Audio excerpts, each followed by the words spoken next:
요한복음 1장 30절에서 34절을 중심으로 성령으로 세례를 베푸시는 이라는 제목으로 하나님 말씀 전하겠습니다. 우리는 지난 시간에 보라 세상 죄를 지고 가는 하나님의 어린 양이로다 라고 하시는 이 한 구절의 말씀을 함께 살펴보았습니다. 예수 그리스도께서 구약의 어린 양으로서 우리의 죄책을 지고 십자가에서 죽으시는 참 하나님이시라는 사실들을 우리가 말씀을 통해서 보았습니다. 그러면서 이 예수 그리스도 하나님의 어린 양에 대해서 더 구체적으로 이제 세례 요한이 설명하는 것을 우리가 봅니다. 30절을 다시 보시면 이렇게 말합니다. 내가 전에 말하기를 내 뒤에 오는 사람이 있는데 나보다 앞선 것은 그가 나보다 먼저 계심이라 한 것이 이 사람을 가리킴이라. 그러니까 지금 세례 요한은 시간적으로는 자신보다 뒤에 옵니다. 예수님과 세례 요한의 차이는 6개월의 차이가 나잖아요. 먼저 세례 요한이 났습니다. 근데 그분은 자기보다 먼저 계신다라고 얘기를 하고 있습니다.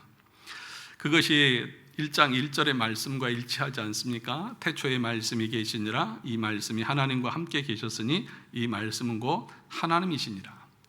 그러니까 세례 요한이 예수 그리스도를 아는 것은 단순히 자기와 인척 관계에 있는 그런 것으로 아는 것이 아니죠. 오히려 그분이 하나님의 아들이시고 또 우리의 죄를 지고 가시는 어린 양이라고 하는 사실을 여기서 말씀하고 있는 것입니다. 그러면서 세례 요한이 이렇게 말합니다. 31절에 보면 나도 그를 알지 못하였으나 그렇게 말합니다. 또 33절도 보면 나도 그를 알지 못하였으나 예수 그리스도께서 누구이신지를 알 수 있는 것은 인척이기 때문에 아는 것이 아닙니다. 예수 그리스도가 누구인지 세례 요한이 몰랐을까요? 알지요. 인간적으로 얼굴로는 알죠. 그런데 그분이 누구이신지에 대한 그분이 하나님이라고 하는 것에 대해서는 우리의 어떤 이성으로는 깨달아 알 수 없다는 것을 가리키죠. 그래서 요한복음 1장 12절 13절 우리가 살펴봤던 것처럼 12절 뭐라고 말합니까? 영접하는 자, 곧 그 이름을 믿는 자들에게는 하나님의 자녀가 되는 권세를 주셨으니 이는 혈통으로나 육정으로나 사람의 뜻으로 나지 아니하고 오직 하나님께로부터 난 자들이니라. 혈통으로 나지 않는다. 그러니까 우리가 인간적인 것으로 예수 그리스도를 알 수 없습니다. 반드시 무엇이 필요합니까? 성령의 특별한 계시가 있어야만 우리가 예수 그리스도를 알 수 있다는 것이죠. 그러므로 저와 여러분들이 예수를 믿게 된 것은 우리 부모 때문도 아니고 또 누군가에게 어떤 것을 들어서도 아니고 성령께서 우리가 오늘 아침에 봤던 것처럼 말씀을 통해서 우리 안에 거듭나게 하시는 은혜를 베풀어 주셨기 때문에 알게 된 줄 믿습니다. 그래서 모든 것은 하나님의 은혜다라고 하는 것을 여기서도 우리가 분명하게 알 수가 있는 것입니다.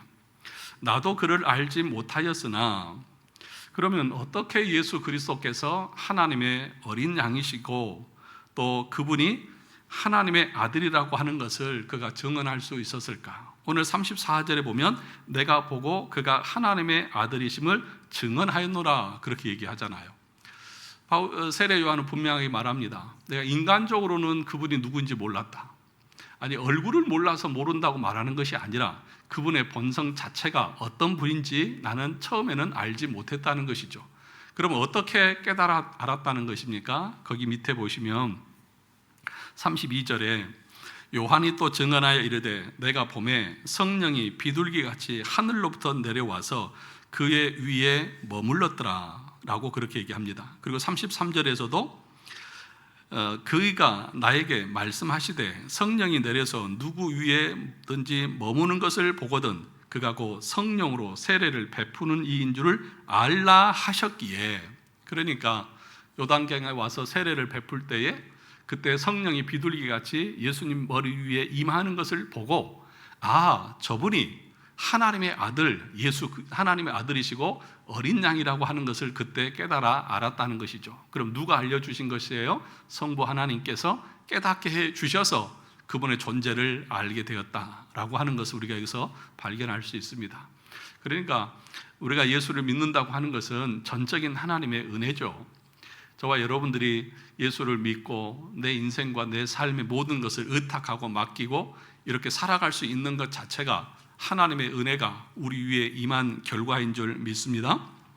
그러면서 뭐라고 말씀하고 있냐 하면 33절에 보면 이렇게 말합니다. 나도 그를 알지 못하였으나 나를 보내어 물로 세례를 베풀라 하신 그이가 나에게 말씀하시되, 그렇게 말합니다. 그리고 성령이 내려서 누구 위에든지 머무는 것을 보거든 그가 곧 성령으로 세례를 베푸시는 줄 알라 하셨기에, 세례 요한은 요단강에서 세례를 베풀었던 사람이죠. 그런데 그 세례는 무엇을 나타내는 세례입니까? 세례 요한이 세례를 베푼 것은 그 세례를 받음으로 그들이 구원에 이르는 것이 아닙니다. 여기 그 31절에 보면 이렇게 말합니다. 내가 와서 물로 세례를 베푸는 것은 뭐라고 말합니까? 그를 이스라엘에 나타내려 함이라. 그러니까 이스라엘에 나타내려 함이라. 다시 말하면 자신은 누군가를 예표하는 행위를 하고 있다는 거예요. 자기가 물로 세례를 베푸는 것은 그 물 세례를 통해서 구원받는다는 것을 말하는 것이 아니라 나는 하나의 상징이고 예표다. 누군가가 내 뒤에 와서 성령으로 세례를 베풀 것인데 그 세례를 받아야만 참된 구원에 이를 수 있다고 하는 사실을 세례 요한은 지금 자신의 세례 행위를 통해서 예표해주고 상징적으로 보여주고 있다는 거예요. 그러므로 우리가 구원에 이르기 위해서는 예수 그리스도로 말미암는 성령의 세례가 우리 가운데 임하여야 한다라고 하는 것을 지금 여기서 세례 요한이 말하고 있는 것입니다. 그러면 여기서 성령으로 세례를 베푼다라고 하는 말의 의미가 무엇일까요?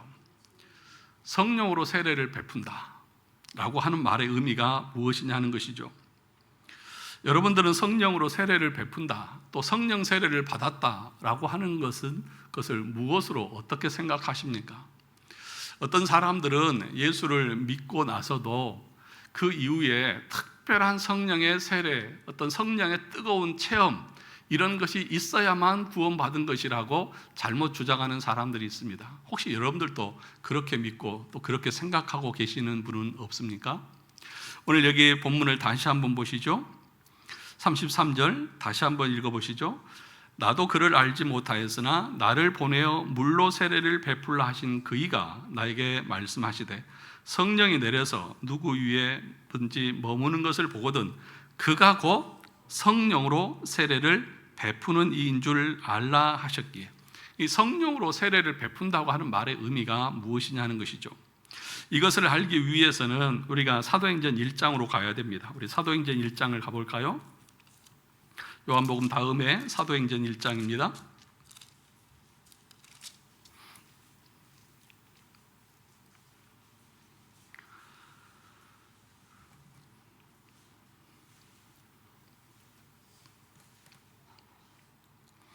사도행전 1장에 보면 예수님께서 제자들에게 명령하시죠.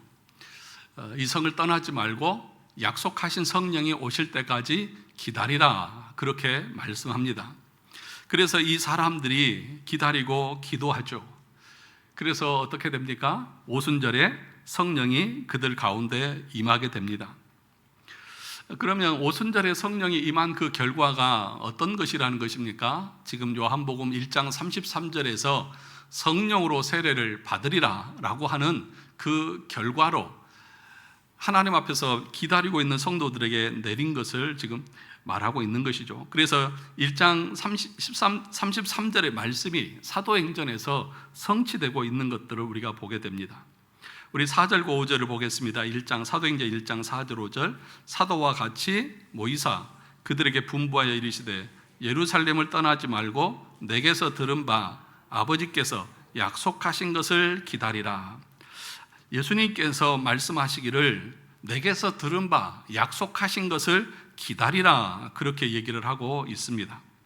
예수님께서 언제 무슨 약속을 하셨느냐? 요한복음 14장 16절 17절에 보면 이렇게 말합니다. 내가 아버지께 구하겠으니 그가 또 다른 보혜사를 너희에게 주사 영원토록 너희와 함께 있게 하리니 그는 진리의 영이니라. 또 요한복음 14장 26절에도 보혜사 곧 아버지께서 내 이름으로 보내실 성령 그가 너희에게 모든 것을 가르치고 내가 너희에게 말한 것 모든 것을 생각나게 하시리라. 예수님께서 요한복음에서 말씀하셨습니다. 또 요한복음 15장 26절에서도 내가 아버지께로부터 너희에게 보낼 보혜사 곧 아버지께로부터 나오시는 진리의 성령이 오실 때에 그가 나를 증언하실 것이요. 이렇게 요한복음에서 예수님께서 약속하시고 말씀하셨습니다. 그 말이 4절의 말씀입니다. 내가 내게서 들은 바 아버지께서 약속하신 것을 기다리라. 그러니까 요한복음 14장에서 말씀하셨던 내가 승천하면 아버지로부터 나로부터 성령을 너희에게 보혜사 성령을 보내주실 것이다. 약속하신 성령을 보내주실 것이다. 그리고 그 성령께서 내가 가르친 모든 것을 생각나게 하고 너희를 그리스도께로 인도하게 될 것이다. 그 약속의 성취가 뭐예요? 지금 사도행전에 나오는 오순절에 성령에 임하고 있는 모습이라는 것입니다. 그래서 5절을 보시죠. 요한은 물로 세례를 베풀었으나 너희는 몇 날이 못되어 성령으로 세례를 받으리라. 그렇죠? 요한은 물로 세례를 베풀었지만 뭐라고 말합니까? 너희는 몇 날이 못되어 성령으로 세례를 받으리라. 오늘 요한복음 1장 33절에서도 예수 그리스도를 가리켜서 뭐라고 말합니까? 성령으로 세례를 베푸실리. 그러니까 이 사도행전에 나오는 오순절의 성령의 강림은 예수님께서 요한복음에서 내가 가면 아버지께로부터 보혜사 성령을 너에게 보내주실 것이다 라고 하는 것을 성취하시는 거죠. 그런데 요한의 세례는 물 세례지만 예수님으로 말미암는 그 성령 세례는 불로 성령으로 세례를 받는 것이다. 그렇게 가르치고 있습니다. 그래서 사도행전 2장에 보면 2장으로 넘어가시죠. 2장 1절부터 볼까요? 오순절 날이 이미 이름에 그들이 다 같이 한 곳에 모였더니 호련히 하늘로부터 급하고 강한 바람 같은 소리가 있어 그들이 앉은 온 집에 가득하며 마치 불의 혀처럼 갈라지는 것들이 그들에게 보여 각 사람 위에 하나씩 임하여 있더니 그들이 다 성령의 충만함을 받고 성령이 말하게 하심을 따라 다른 언어들로 말하기를 시작하니라. 그렇게 얘기합니다. 성령의 충만함을 받고 다른 언어들로 말하기 시작했다. 이게 이제 다른 때는 방언이라고 말하죠. 방언을 얘기했다. 그런데 여러분 여기서 말하는 여기 4절을 보시면 방언이라고 말할 때 그 방언이 예를 들어서 막 랄랄라 방언을 말하는 것입니까? 아니면 다른 언어, 외국어를 말하는 것입니까? 다른 언어잖아요. 그러니까 외국어라는 거예요. 그러니까 오순절에 각 처에서 수많은 순례객들이 예루살렘에 모여들었잖아요. 그런데 성령이 임했는데 말하는데 각 나라에서 자기들 언어로 다 들리고 있다는 거예요. 다 알아듣고 있다는 거예요. 그것이 희한하다는 거예요. 그 얘기를 하고 있는 것이지 여러분 성령을 받으면 성령의 증거로 무슨 하늘의 언어라고 하면서 랄랄라 방언을 해야만 성령 세례를 받았다고 주장하는 것은 이 본문의 근거에서도 잘못되고 어리석은 그 성경을 잘못 알고 있는 내용이라는 것을 알 수 있죠. 뿐만 아니라 6절에 보면 이렇게 말합니다. 6절 이 소리가 나매 큰 무리가 모여 각각 그 다음에 자기의 방언으로 제자들이 말하는 것을 듣고 소동하여. 여기 각각 자기의 방언이라고 하는 말은 지방의 언어라는 말이에요. 각각 자기들의 태어난 곳의 언어라는 말인 것이지, 그렇잖아요. 또 8절을 보시죠. 우리 각 사람이 난곳 방언으로, 그렇죠, 태어난 난곳 방언이잖아요. 이해되시죠? 그러니까 여러분 우리나라도 보면 지역마다 방언이 있잖아요. 지역마다 말하는 것이 다 다르잖아요. 제주도 방언 알아들을 수 있어요? 폭삭 속아수다. 뭔 말인지 모르죠? 폭삭 속아수다가 무슨 뜻이에요? 다 알아들으시네요. 수고 많으셨다는 뜻이잖아요. 얼마 전에 드라마, 아주 히트친 드라마 있잖아요. 폭삭 속았수다. 아이유가 주연했던 그 드라마. 그게 제주도 방언이잖아요. 그러니까 난곳 방언, 각 나라의 방언, 그 말은 오순절에 제자들이 했던 그 말은 이렇게 성령이 임하니까 랄랄라 막 하늘의 언어를 했다는 그런 얘기가 아니라 뭐예요? 그들이 복음을 전할 때에 각지에서 몰려온 사람들이 자기 나라 말로 다 알아들었다는 거예요. 그 얘기를 지금 여기서 하고 있는 것 아니겠습니까? 그리고 나서 베드로가 말합니다. 14절부터 보시죠. 2장 14절부터 보시면 베드로가 11사도와 함께 서서 소리를 높여 이르되 유대인들과 예루살렘 사는 모든 사람들아 이 일을 너희가 알게 할 것이니 내 말에 귀를 기울이라 라고 말합니다. 그리고 나서 16절과 17절을 보면 이는 곧 선지자 요엘을 통하여 말씀하신 것이니 하나님이 말씀하시기를 말세에 내가 내 영을 모든 육체에 부어주리니 너희의 자녀들은 예언할 것이요 너희의 젊은이들은 환상을 보고 너희의 늙은이들은 꿈을 꾸리라. 이 요엘서의 예언을 빌려와서 사도 베드로가 설교를 합니다. 성령이 각 사람 위에 임하게 될 것을 말씀하고 있다는 것입니다. 그 예언이 지금 성취되어지고 있다는 것입니다. 그러면서 22절에서 이렇게 말합니다. 이스라엘 사람들아 이 말을 들으라. 너희도 아는 바와 같이 하나님께서 나사렛 예수로 큰 권능과 기사와 표적을 너희 가운데 베푸사 너희 앞에서 그를 증언하셨느니라. 22절에 말하는 내용이 무엇입니까? 그러니까 이 요엘 선지자의 그 성령의 예언은 뭘 말하느냐 하면 예수 그리스도께서 행하신 일들을 너희가 깨닫게 될 것이라는 거예요.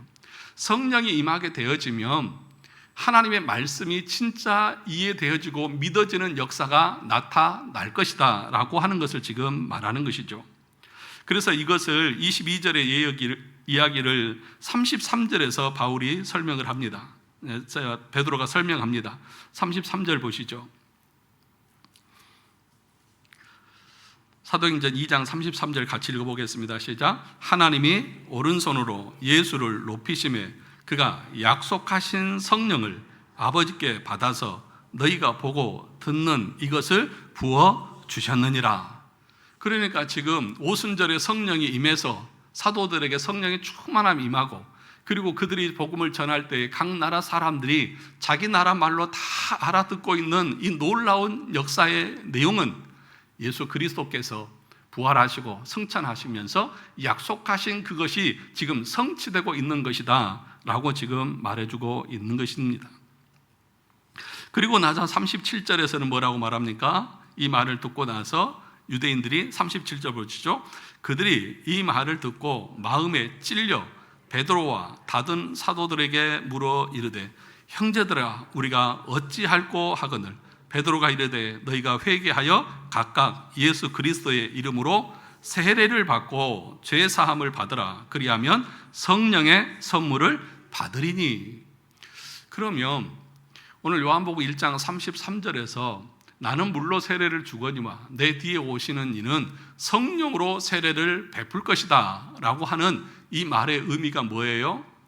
예수 믿어도 성령 세례를 다시 받아야 한다는 얘기입니까? 아니면 성령이 우리 가운데 임하게 될 때에 우리가 예수 그리스도를 참으로 알고 믿고 고백하고 구원에 이를 것이라는 얘기입니까? 두 번째가 맞는 것이잖아요. 그렇죠? 그러니까 오늘 여기서 보면 분명하게 말합니다. 성령이 임해야만 우리가 그리스도 안에서 우리의 죄인됨을 깨닫고 형제들아 우리가 어찌할꼬 탄식하면서 그리스도 앞에 엎드리고 나가게 된다는 것입니다. 그 얘기를 하고 있는 거예요. 그러니까 예수 그리스도를 증거하게 될 것이고 그 예수 그리스도를 믿게 되는 것은 성령이 임해야만 가능하다는 것을 말하는 것이죠. 그러므로 저와 여러분들 안에는 성령이 계십니까? 안 계십니까? 계시잖아요. 성령 세례를 받은 사람들이 아니에요. 다 받은 사람들이에요.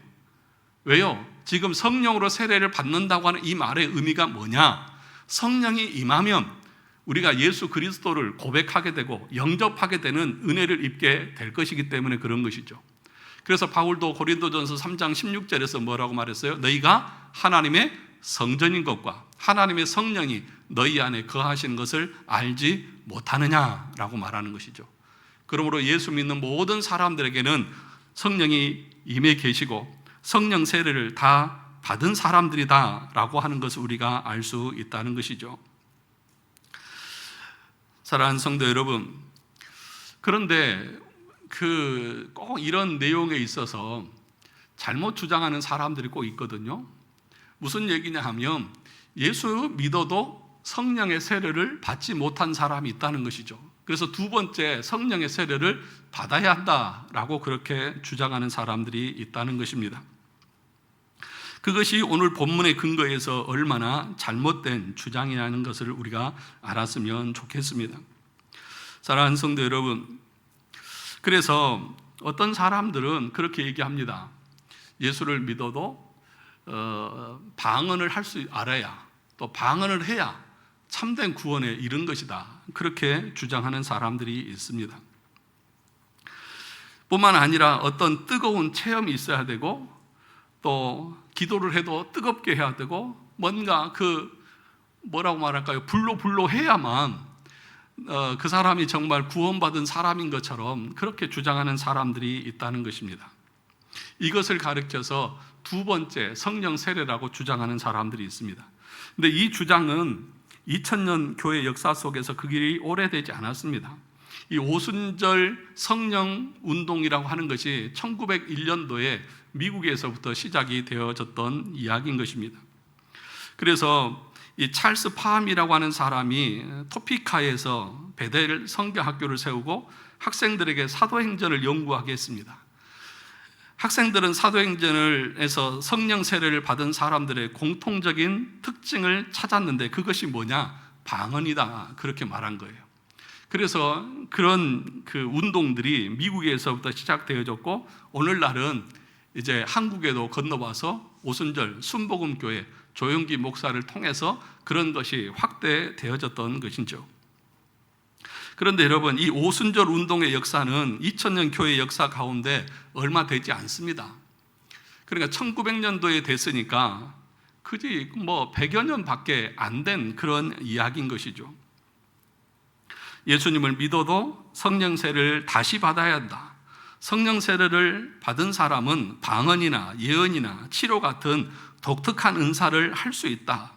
그렇지 않은 사람은 아직 성령 세례가 임하지 않은 것이다, 그렇게 말하고 있다는 것입니다. 이 주장에 대해서 여러분들은 어떻게 생각하십니까? 여러분, 방언 못 하시는 분 손 들어보세요. 여러분들은 천국 못 갑니다. 그렇게 말하는 것이잖아요. 성령 세례를 받지 못한 사람들은 아직 구원받지 못한 사람들이에요. 그리고 여러분 구원 못 받아요, 방언 못하면. 여러분, 이것은 성경 해석을 잘못해서 나온 결과일 뿐인 것입니다. 사도행전 19장 1절을 가서 볼까요?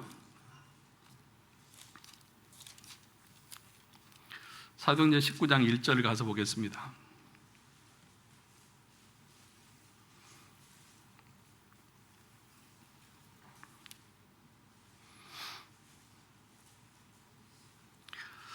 사도행전 19장 1절 2절 같이 보겠습니다. 시작. 아볼로가 고린도에 있을 때에 바울이 윗지방으로 다녀 에베소에 와서 어떤 제자들을 만나, 그 다음에 2절 같이 보시죠. 이르되 너희가 믿을 때에 성령을 받았느냐? 이르되 아니라 우리는 성령이 계심도 듣지 못하였노라. 이 말씀을 보면은 어때요? 보세요. 너희가 믿을 때 성령을 받았느냐? 이르되 아니라 우리는 성령이 계심도 듣지 못하였노라. 이 구절이 오순절 주의자들이 주장하는 근거 구절입니다. 자, 봐라. 믿었는데 성령 받지 않았다고 했지 않느냐? 그러니까 믿어도 성령을 체험하지 못한 사람들이 있을 수 있다, 그렇게 주장을 하는 거예요. 그런데 이 본문을 조금만 밑으로 내려가서 해석을 해보면 그것이 얼마나 이 잘못된 해석인지를 알 수 있습니다. 3절을 보시죠. 바울이 이르되 그러면 너희가 무슨 세례를 받았느냐? 대답하되 무슨 세례예요? 요한의 세례니라. 그러니까 요한의 세례를 받았다고 하는 것은 요한이 세례를 베풀 때에 이 요단강에서 세례를 베풀 때에 사람들이 요한의 세례를 통해서 구원받았어요? 대답을 해보세요. 중요하니까. 요한의 세례를 받음으로 구원받았어요? 아니면 예수를 통해서 성령의 세례를 받아야 구원받은 거예요? 성령을 세례를. 그러니까 지금 여기서 말하는 이 사람들이 믿었다고 하는 말은 참된 믿음이 아니라 요한의 세례밖에 모르는 거예요. 아직 그들에게는 구원이 임한 것이 아닌 거예요. 그 얘기를 하고 있는 거예요. 성령의 계심도 듣지 못하였다. 여러분, 앞에서 우리가 사도행전 2장에서 성령을 통해서 우리가 예수 그리스도를 영접하게 되고 구원에 이르게 된다는 것을 말했잖아요. 그것을 가리켜서 성령 세례라고 말했잖아요. 그런데 여기 보면 19장에 보면 오순절 주의자들은 봐라, 믿었는데도 성령을 알지 못했다고 했지 않느냐. 그러니까 성령 세례를 받아야만 구원에 이른 것이다. 이렇게 얘기하는 것이 얼마나 잘못된 얘기냐는 것이죠. 4절을 보시죠. 19장 4절을 보시면 바울이 이르되 요한이 회개의 세례를 베풀며 백성들에게 말하되 내 뒤에 오시는 이를 믿으라 하였으니 이는 곧 예수라 하거늘. 그러니까 뭐예요? 지금 사도 바울이 이 사람들이 뭐예요? 성령에 대해서도 알지 못했다고 말하니까 뭐라고 말합니까? 4절에 보니까 요한이 회개의 세례를 베풀며 백성을 말하되 내 뒤에 오시는 이를 뭐하라? 믿으라. 그러니까 무슨 얘기예요? 앞에서 말한 이 사람들은 믿은 거예요? 안 믿은 거예요? 안 믿은 거예요. 아직 믿음이 없는 거예요. 믿음이 없으니까 성령이 없는 것이 당연한 것이죠. 그렇지 않아요?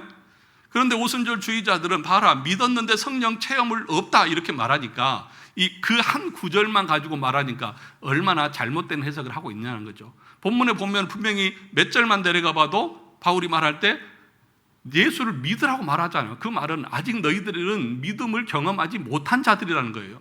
그러니까 성령을 알지도 못하는 것이죠. 그래서 6절을 보시죠. 5절 6절을 보시죠. 그들이 듣고 주 예수의 이름으로 세례를 받으니 바울이 그들에게 안수하며 그 다음에 성령이 그들에게 임하심으로 방언도 하고 예언도 하니 그렇게 말합니다. 그러니까 그때사 바울이 복음을 전할 때에사 그때사 성령이 그들 가운데 임하셔서 그들에게 믿음을 주신 것이고 그 믿음에 근거해서 그들은 세례를 받았다는 거예요. 그러니까 여러분, 알지 못하는 이상한 사람들이 예수를 믿어도 성령 체험을 못한 사람들이 있을 수 있다. 그러므로 성령 체험을 다시 해야 된다. 그렇게 주장하는 것이 얼마나 그릇되고 잘못된 것이냐고. 오늘 본문의 말씀 요한복음 1장 33절의 말씀에 근거해서도 요한이 세례를 베푸는 것은 그 세례를 통해서 그들이 구원받는 것이 아니에요. 그러니까 요한이 세례를 하는 것은 뭐예요? 그가 누구이신지를 이스라엘에게 나타내기 위해서 증표로, 예표로 하고 있는 거예요. 실체는 뭐예요? 실체는 예수 그리스도, 그분을 믿을 때에 성령께서 그들 가운데 함께 하심으로 우리를 거듭나게 하시는 것이다. 그러니까 우리 오전에도 배웠지만 말씀과 성령이 함께 하십니다. 성령이 은혜를 베풀어야만 우리 가운데 거듭남의 은혜가 주어지는 것이죠. 그러므로 저와 여러분들은 예수를 믿을 때에 여러분 안에 성령으로 세례를 받은 것이라는 사실을 우리가 확실히 알 수가 있다는 것이죠. 그러니 여러분, 이상한 사람들이 이렇게 저렇게 떠벌리고 주장하는 것을 그냥 그대로 따라갈 것이 아니라 성경 안에서 성경이 가르쳐주는 올바른 해석을 가지고 우리의 믿음과 신앙을 세워가야 할 것 아니냐는 것입니다. 정리하면 이 사도행전 19장 1, 2절에 나오는 이 사람들은 성령만 안 받은 게 아니라 아직 안 믿는 사람들이라는 것입니다. 2절만 보면 그 믿음 후에 그 다음에 2차로 성령을 받은 것 같지만 맥락을 자세히 살펴보면 전혀 그렇지 않다는 것입니다. 그러므로 이 구절은 오순절 주의자들의 주장을 뒷받침하는 구절이 아니라 오히려 그들의 주장이 잘못되어졌다는 사실들을 분명하게 증거해주고 있는 구절이라는 것입니다. 뿐만 아니라 이 성령에 대해서 많은 사람들이 잘못 오해하고 있는 것이 문제입니다. 여러분, 성령이 우리 가운데 임하게 되어지고 그러면 우리 가운데 뭐가 주어집니까? 믿음이 주어지죠. 그죠? 말씀과 성령은 뗄래야 뗄 수 없다. 그리고 말씀과 성령이 통해서 우리 가운데 믿음이 부여되어집니다. 그러면 성령이 우리 가운데 임하셔서 우리에게 믿음이 주어지게 되면 그 믿음의 결과, 믿음의 열매로 나타나는 것이 무엇이라고요? 회개라고요. 그 죄 용서함이라고요. 그러니까 우리가 지난주에 수요일 날 공부했던 것처럼 회개의 믿음의 열매가 회개인데, 회개가 뭐예요? 자신의 존재에 대한 비참함, 하나님의 진노 아래 있다고 하는 것들, 그리고 자기 자신을 혐오할 정도로 자기를 저주하는 그런 상태로 나타난다, 그렇게 얘기했잖아요. 그죠? 그것이 회개잖아요. 그래서 죄 죽이기와 영 살리기, 그러니까 자기를 죽이는 것과 하나님을 향해서 나가게 되는 그 두 가지가 회개 속에 포함되어 있다라고 말하죠. 그래서 믿음은 어떻게 주어져요? 성령과 말씀을 통해서. 그리고 그 믿음의 결과는 뭐로 나타나요? 회개와 죄사함으로. 근데 회개는 또 둘로 나타나죠. 뭐예요? 죄 죽이기와 영 살리기. 이 두 개로 이렇게 나타난다고 말했잖아요. 이것이 믿음의 결과잖아요. 그런데 믿음의 결과로 나타나는 것들을 이렇게 생각하지 않고 막 뜨겁게 손을 흔들다든지 몸을 흔든다든지 뭐 뒤로 넘어진다든지 뭐 이상한 것으로 성령을 생각하는 경향들이 있다는 것이죠. 그러나 그렇지 않다는 것입니다. 여러분, 사도행전 2장에 나온 방언을 오순절주의자들의 그 주장은 하늘의 신령한 어떤 특별한 언어인 것처럼 말하지만, 오늘 우리가 2장에서 살펴보았듯이 그 방언은 뭐예요? 각 나라의 지방 언어예요. 외국어예요. 그런 특별한 하나님의 역사가 그 가운데 임했다는 것이죠. 그리고 그때 임한 그 성령은 여전히 우리 가운데 역사하시면서 지금도 2000년도에도 계속해서 말씀을 통하여서 우리 중에 선택된 자들을 거듭나게 하시고, 그래서 자기 존재를 깨닫게 하시고, 그래서 하나님 앞에 회개하게 하면서 끝까지 그 영혼을 견인해 가시는 성령의 역사가 우리 가운데 계속해서 일어난다는 것입니다. 그러므로 여러분, 기억해야 합니다. 어떤 자극적인 체험을 추구하는 신앙은 위험한 것입니다. 잘못된 열광주의는 매우 조심해야 합니다. 지혜의 말씀인 성경보다 사람의 체험을 더 위에 두는 그 신앙은 잘못된 신앙입니다. 우리의 신앙과 생활의 유일한 법칙은 뭐예요? 하나님의 말씀, 성경입니다. 내 경험, 내 체험, 이것이 성경보다 위에 있을 수 없습니다. 성경이 아니라고 하면 그건 아닌 거예요. 내가 경험했다 할지라도 그 경험이 성령의 경험인지 아니면 마귀의 경험인지 그걸 우리가 어떻게 할 수 있습니까? 그걸 분별할 수 있는 기준이 뭐예요? 하나님의 말씀인 거예요. 하나님의 말씀을 경험하게 되면 그 말씀 앞에서 우리가 더욱더 겸손하게 되어지고 자신의 존재의 비참함을 깨닫게 되어져서 하나님 앞에서 자기를 부인하는 모습으로 나타나는 것이죠. 그것이 성령의 충만함을 받는 하나님의 은혜 가운데 있는 신자의 모습인 것이죠. 그런데 이런 오순절주의자들, 이 순복음에 다니는 그런 사람들이 생각하는 성령 충만은 뭐예요? 방언을 해야 돼요. 방언 못하면 그거 은혜 받은 것 아니에요. 그리고 열광적으로 뭘 해야 돼요. 그렇지 않으면 그것이 참된 믿음이 아닌 것처럼 말합니다. 그러니까 우리가 지금 배우고 있는 이 내용과 그들이 주장하는 것이 얼마나 정반대의 모습을 보이고 있느냐는 것이에요. 또 하나 그들의 주장이 잘못된 이유는 뭐냐 하면 이 삼위일체에 대한 교리적인 관점에서 성부와 성자와 성령은 분리되어 안 돼요. 여러분들 참 똑똑하셔. 가르침 보람이 있어요. 분리되어 안 돼요? 나뉘어져요? 안 나뉘어져요? 나뉘어질 수 없잖아요. 그런데 우리에게 믿음을 주시는 그 역사는 삼위 하나님의 공동의 사역인데, 예를 들어서 예수님께서 우리에게 믿음을 주셨는데 성령이 우리 가운데 없다? 분리시켜버렸다? 그게 교리적으로 맞습니까? 아니잖아요. 예수님께서 우리에게 믿음을 주셨다고 하면 그 하나님은 여전히 삼위일체 하나님으로서 우리 가운데 거하시는 것이 맞잖아요. 그러니까 이런 삼위일체 교리를 공부하는 것이 중요한 거예요. 이게 기독교 신앙의 뼈대예요. 가장 중요한 거예요. 그래서 칼케톤 신조에서 말했잖아요. 이 삼위 하나님은 분리되지 않고 분할되지도 않고 혼합되지도 않고 나뉘어지지도 않는다. 공부했잖아요. 그러니까 분리되지 않아요. 그런데 지금 이 오순절주의자들은 예수님이 우리에게 믿음을 주셨는데 성령은 아직 오지 않았어. 이게 가능하냐고요. 불가능하다는 거예요. 그러니까 그들의 주장이 얼마나 잘못된 주장이라는 것입니다. 사랑하는 성도 여러분, 만약에 이 오순절주의자들의 주장처럼 예수를 믿고 나서도 성령 체험을 해야만, 성령 세례를 받아야만 구원을 받을 수 있고 방언을 해야만, 어떤 능력이 있어야만 그게 참된 신앙이라고 한다면, 여러분 2000년 전에, 그러니까 1900년 이전에 살았던 그 신앙의 많은 성경의 인물들, 그들은 방언도 하지 않았고 그런 것도 없었다고 하면, 그럼 그 사람들은 구원 못 받은 사람들입니까? 아니잖아요. 그러니까 그들의 주장이 얼마나 허무맹랑하고 잘못된 주장이냐는 것이죠. 만약에 그것이 나타난 것을 가지고 구원에 대한 확신과 증거로 삼는다고 하면 그 이전에 그 신앙생활했고 믿었던 많은 위대한 사람들은 다 구원 못 받은 사람들이에요. 그러므로 이 오순절주의자들의 주장이 얼마나 잘못되어졌는지 우리가 알아야 됩니다. 우리는 어떤 능력, 에너지, 막 이런 신비한 체험, 이런 것이 있어야 참된 신앙이라고 가르치지만 성경은 그렇게 가르치지 않습니다. 그런 역사는 사도시대 때는 있었어요.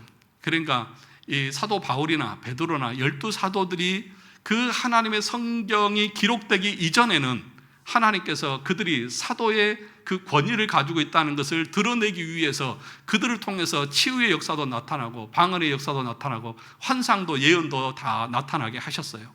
그러나 성경이 기록된 이후에는 그런 것들은 어떻게 되어졌다? 중단되어졌다. 히브리서 1장 1절과 2절에 보면 말했잖아요. 그 전에 선지자들과 이런 예언과 이런 사역들을 통해서 자신을 계시했던 방법은 예수 그리스도가 오신 이후로는, 성경이 기록된 이후로는 계속 된다 안 된다? 안 된다요. 그래서 끝났다는 거예요. 그런 사실들을 우리가 알면서 오늘 우리가 요한복음 1장 33절에 있는 말씀, 그 성령으로 세례를 베푸는 이인 줄 알라. 예수 그리스도를 믿음으로 우리가 구원 얻게 된다는 사실을 알라는 거예요. 그것이고 성령께서, 예수님께서 약속하신 성령을 보내셔서 예수 그리스도의 말씀을 생각나게 하고 깨닫게 하고 믿어지게 하는 방식으로 하나님께서 우리를 구원하신다. 그런데 그것을 누구를 통해서 하신다고요? 성령을 통해서 하신다. 그래서 지금 세례 요한이 이 33절에 근거해서 예수님을 앞에서 말했잖아요. 세상 죄를 지고 가는 하나님의 어린 양이고 나보다 먼저 계셨던 존재이시고 그분은 하나님의 아들이시다. 그런데 그분을 믿음으로 우리는 구원을 얻게 된다. 그것을 가리켜서 성령으로 세례를 베푸신다라고 그렇게 가르치고 있다는 거예요. 정리가 되셨습니까? 그러므로 저와 여러분들이 이런 교리적인 지식을 가지고 성경을 이해하고 받아들인 것이 얼마나 중요한지를 여기서 알 수 있는 거예요. 그러니까 그렇지 않으면 잘못된 그런 신앙관을 가지고 엉뚱한 일들을 벌이고 있는 것이죠. 사랑하는 성도 여러분, 저와 여러분 모두는 성령을 통해서 성령 세례를 다 받은 사람들입니다. 그래서 우리에게 구원의 은혜가 임했고 그 성령은 우리를 떠나지 않고 마지막까지 견인하시며 우리의 신앙을 이끌어 가십니다. 우리가 파랑에서도 보았잖아요. 끝까지 우리 성도들을 보호하시고 영적인 싸움에서 이기고 승리하게 하신다라고 가르치고 있지 않습니까? 그러므로 우리가 다시 두 번째 성령 세례를 받아야 되고 어떤 체험이 있어야 되고 어떤 경험이 있어야 되고, 그렇지 않으면 믿음이 없는 것처럼 말하는 것은 완전히 비성경적이고 잘못된 것이라는 사실을 알고 날마다 말씀에 근거한 신앙으로 세워져 가는 우리 모두의 신앙이 되시기를 주님의 이름으로 축원합니다.